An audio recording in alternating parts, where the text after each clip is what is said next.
할렐루야. 주님의 이름으로 모든 말씀의 삶을 참여하시는 분들에게 인사와 안부와 평안을 전합니다. 지난 한 주간도 평안하셨죠? 이제 오늘도 말씀을 통하여서 한 주간 우리 가운데 주시는 하나님의 귀한 음성을 들으며 그 말씀의 생명의 능력을 얻으시는 복된 한 주간 되시기를 바랍니다. 이제 함께 기도하고 오늘 과연 지혜자가 가야 할 길은 무엇인가를 한번 살펴보도록 하겠습니다. 하나님 감사합니다.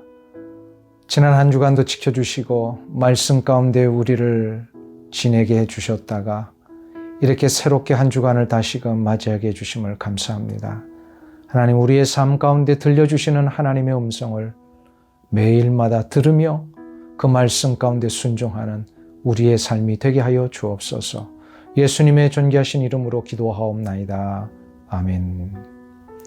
오늘 함께 나누실 말씀은 잠언 12장 6절부터 28절까지의 말씀인데요. 오늘 우리에게 주신 하나님의 말씀으로 받으시면서 저와 함께 봉독하시면 좋겠습니다. 잠언 12장 6절부터 마지막 28절까지의 말씀입니다. 악인의 말은 사람을 엿보아 피를 흘리자 하는 것이거니와 정직한 자의 입은 사람을 구원하느니라. 악인은 엎드러져서 소멸되려니와 의인의 집은 서 있으리라. 사람은 그 지혜대로 칭찬을 받으려니와 마음이 굽은 자는 멸시를 받으리라. 비천히 여김을 받을지라도 종을 부리는 자는 스스로 높은 채하고도 음식이 핍절함 자보다 나으니라. 의인은 자기의 가축의 생명을 돌보나 악인의 긍휼은 잔인이니라. 자기의 토지를 경작하는 자는 먹을 것이 많거니와 방탕한 것을 따르는 자는 지혜가 없느니라. 악인은 불의의 이익을 탐하나 의인은 그 뿌리로 말미암아 결실하느니라. 악인은 입술의 허물로 말미암아 그물에 걸려도 의인은 환난에서 벗어나느니라. 사람은 입의 열매로 말미암아 복록에 족하며 그 손이 행하는 대로 자기가 받느니라.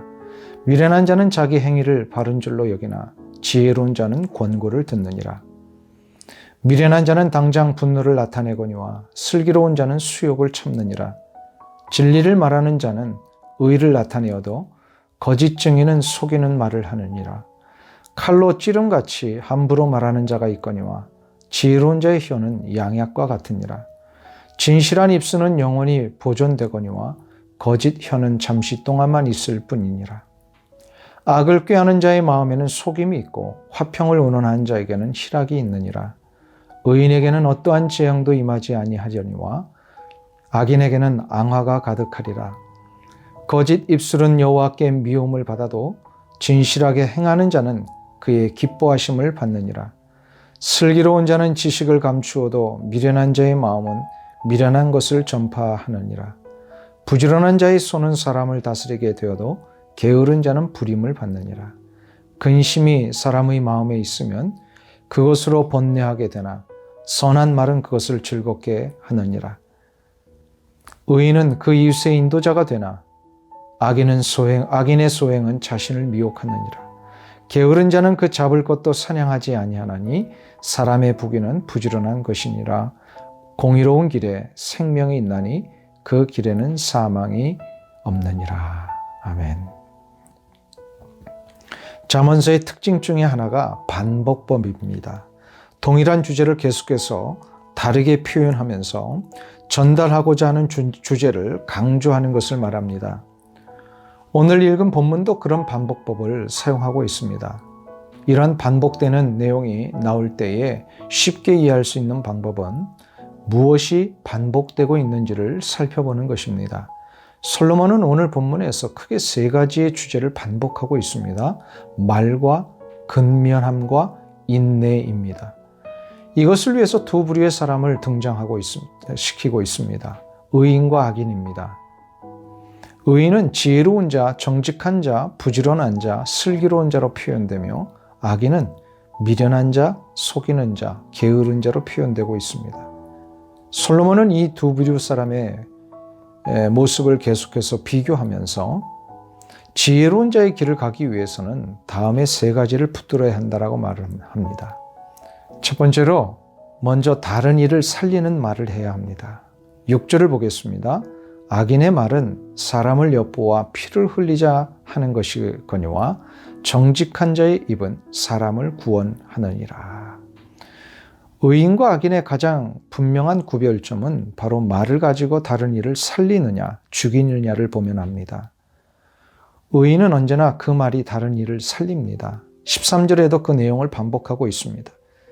악인은 입술에 허물로 말미암아 그물에 걸려도 의인은 환난에서 벗어나느니라. 17절도 보면 의인은 진리를 말합니다. 18절에도 보면 의인의 말은 언제나 양약과 같습니다. 25절에도 보면 선한 말은 마음을 즐겁게 합니다. 이만큼 우리의 삶에 있어서 말이 중요하다는 뜻입니다. 이러한 말을 하는 자들에게는 놀라운 축복이 주어집니다. 14절을 보겠습니다. 사람은 입의 열매로 말미암아 복록에 족하며 그 손이 행하는 대로 자기가 받느니라. 22절에도 이런 축복이 주어집니다. 거짓 입술은 여호와께 미움을 받아도 진실하게 행하는 자는 그의 기뻐하심을 받느니라. 하나님은 우리 말에 권세를 주셨습니다. 말하는 대로 열매를 맺게 하셨습니다. 중요한 것은 말을 할 때에 그 말이 상대방을 향하여 나아가는 것일지라도 그 말의 열매는 내가 먹습니다. 좋은 말을 하면 좋은 열매를 내가 먹지만 악한 말, 험담하는 말을 하면 그 열매 또한 내가 먹게 됩니다. 하나님은 우리로 하여금 말을 통해 하나님의 공동체 안에서 아름답고 복된 관계들이 계속해서 형성되기를 원하고 계십니다. 하나님이 기뻐하시는 관계는 바로 생명의 공동체입니다. 서로가 서로를 존중하고 높이며 상대방의 허물과 단점을 보완하고 격려해주는 말을 통해서 하나님이 허락하신 공동체가 건강하게 세워지기를 원하고 계십니다. 말은 바로 성벽의 벽돌과 같은 것입니다. 말이라는 벽돌이 건강하고 정직하게 하나하나 제대로 쌓여질 때 공동체의 성벽은 든든해집니다. 그러나 남을 험담하고 상처 주며 무시하거나 거짓을 퍼뜨리는 말을 할 때에 그것은 성벽에 구멍을 내는 것과 같습니다. 구멍이 난 성벽은 금방 무너집니다. 거룩한 말, 격려하는 말, 칭찬하는 말, 사랑하는 말, 용서하는 말, 받아주고 품어주는 말을 함으로 주님의 몸된 교회와 여러분의 가정에 하나님의 거룩하신 생명의 역사가 든든히 세워져 가시기를 간절히 소망합니다. 그러면 두 번째로 지혜로운 자가 가기 위해서는 그 길을 가기 위해서는 어떻게 될까요? 부지런함과 근면의 삶을 살아야 합니다. 9절을 보겠습니다. 비천히 여김을 받을지라도 종을 부리는 자는 스스로 높은 치하고도 음식이 핍절한 자보다 나으니라.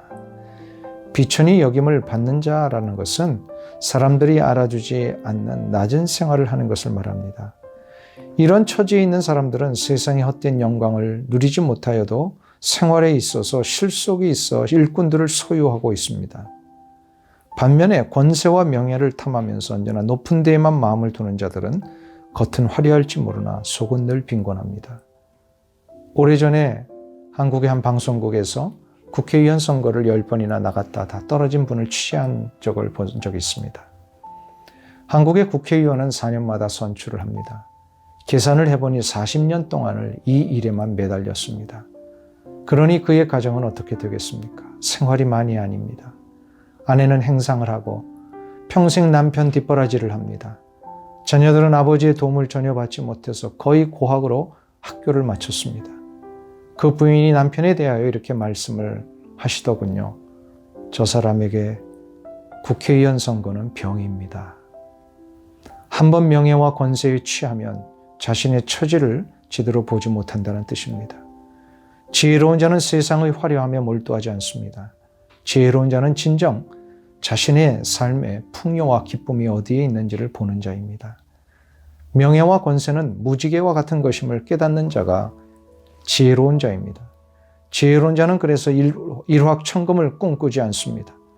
지혜로운 자는 자신의 삶의 현실을 하나님이 주신 것으로 여기며 성실하게 감사함으로 최선을 다하여 노력하며 삽니다. 그래서 하나님을 진정으로 알고 믿으며 섬기는 자들은 근면하며 성실합니다. 게으른 것은 하나님이 주신 시간과 환경을 함부로 여기는 것과 같습니다. 내게 지금 주신 이 시간이 하나님이 주신 것이라면 그것을 소중하게 여기며 최선을 다하여 사용하는 것이 바로 지혜로운 자입니다. 지금 내게 주신 가정과 일터가 하나님이 허락하신 것임을 안다면 가정과 일터를 소중하게 여기며 부지런히 성실하게 가정을 위해서, 일터를 위해서 땀을 흘려야 합니다. 이것을 하나님은 기뻐하십니다. 그럼 마지막으로 지혜로운 자의 길을 가기 위해서는 어떻게 해야 됩니까? 언제나 인내하며 가야 합니다. 16절을 보겠습니다. 미련한 자는 당장 분노를 나타내거니와 슬기로운 자는 수욕을 참느니라. 사람이 아무리 옳은 일이라도 그것에 대하여 분노를 낸다면 그 옳은 일에 대한 가치가 드러나지 않게 됩니다. 야고보서 1장 20절에서 야고보 사도는 이렇게 말씀합니다. 사람의 성내는 것이 하나님의 의를 이루지 못함이니라. 그 어떤 상황에서도 하나님이 원하시는 것은 분노가 아니라 인내와 참음이라는 뜻입니다.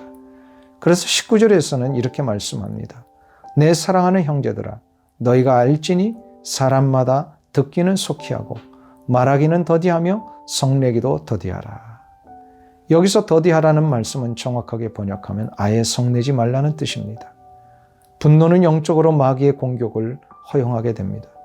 민수기 20장에 보면 이스라엘 백성들이 가데스에 모였을 때에 광야에 물이 없자 모세를 원망하고 불평하기를 시작했습니다. 이때 모세가 하나님 앞에 엎드려 간구합니다. 하나님, 저들이 물이 없다고 원망하고 있습니다. 이때 하나님께서 모세에게 응답하셨습니다. 반석을 향하여 물을 내라고 명령하라. 이때 모세가 백성들을 반석 가운데 모아놓고 이렇게 말을 했습니다. 민수기 20장 10절입니다. 모세와 아론이 회중을 그 반석 앞에 모으고 모세가 그들에게 이르되 반역한 너희여 들으라. 우리가 너희를 위하여 이 반석에서 물을 내랴 하고, 이 말을 하고 지팡이를 들어 반석을 2번이나 내리쳤습니다. 분노를 이기지 못하고 불평하는 백성들에게 화를 발한 것입니다. 이 때문에 물은 얻었지만 결국 모세는 가나안에 들어가지 못하게 되었습니다. 왜 하나님은 모세를 이 한 번의 실수 때문에 가나안에 못 들어가게 하신 것일까요? 모세의 분노로 인하여 하나님의 의로우심을 보여주지 못했기 때문입니다. 아무리 옳은 일이라도 그것에 대하여 분노를 바란다면 그 옳은 일의 가치가 드러나지 않게 됩니다. 그 일의 책임을 하나님은 분노를 바라는 자에게 물으십니다. 지혜로운 자는 결코 분노를 바라지 않습니다.